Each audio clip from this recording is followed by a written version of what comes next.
ప్రజలింత నమ్మడానికి గల ప్రధాన కారణం ఏంటంటారు?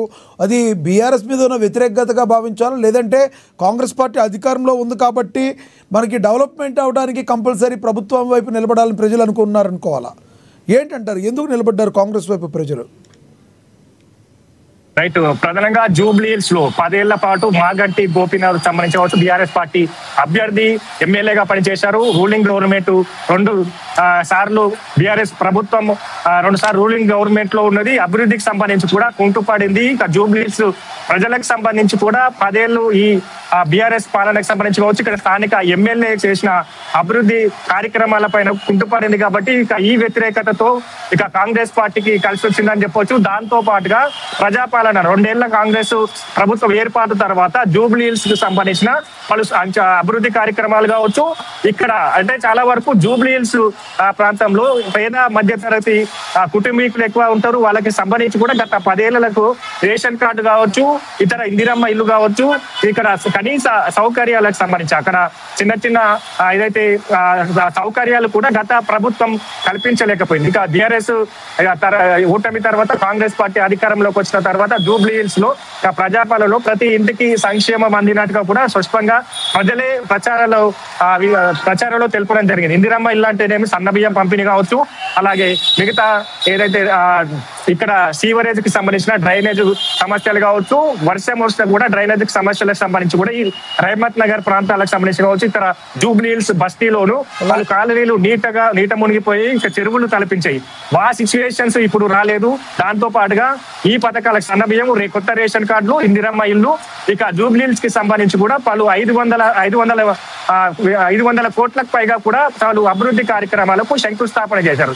దాంతో పాటుగా నవీన్ యాదవ్ ని గెలిపిస్తే కాంగ్రెస్ ప్రభుత్వం నుంచి జూబ్లీ హిల్స్ ని మరింత అభివృద్ధి చేస్తాం, వీటన్నిటికీ ప్రజలకు ఇచ్చిన హామీలను నెరవేరుస్తామన్నట్టు కూడా చెప్పడం జరిగింది.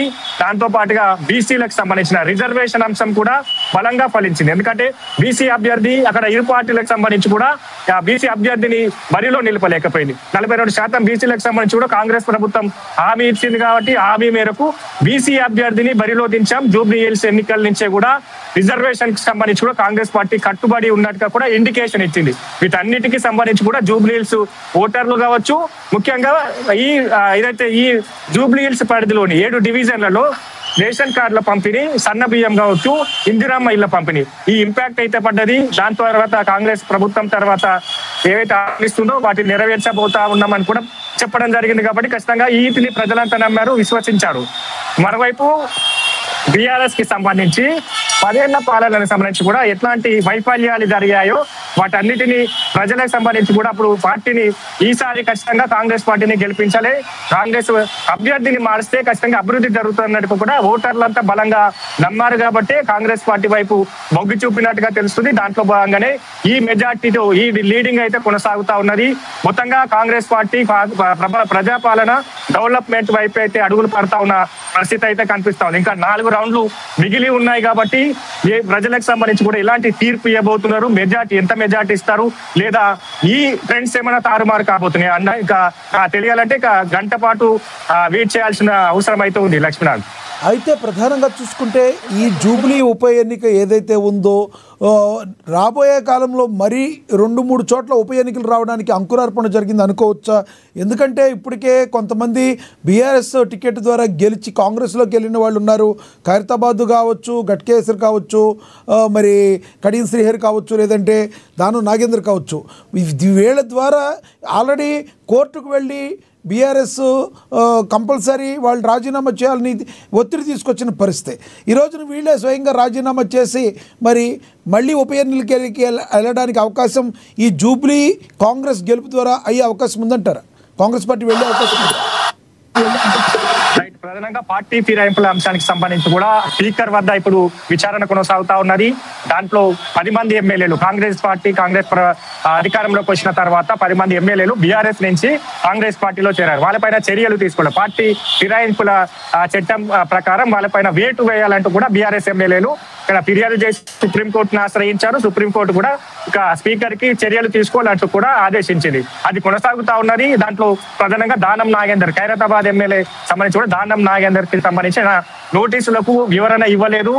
ఆయన బీఆర్ఎస్ లో ఎమ్మెల్యేగా కొనసాగుతూ కాంగ్రెస్ బీఫామ్ పైన ఎంపీగా పోటీ చేయడం జరిగింది. ఈ అంశాన్ని బలంగా లేవనెత్తింది బీఆర్ఎస్.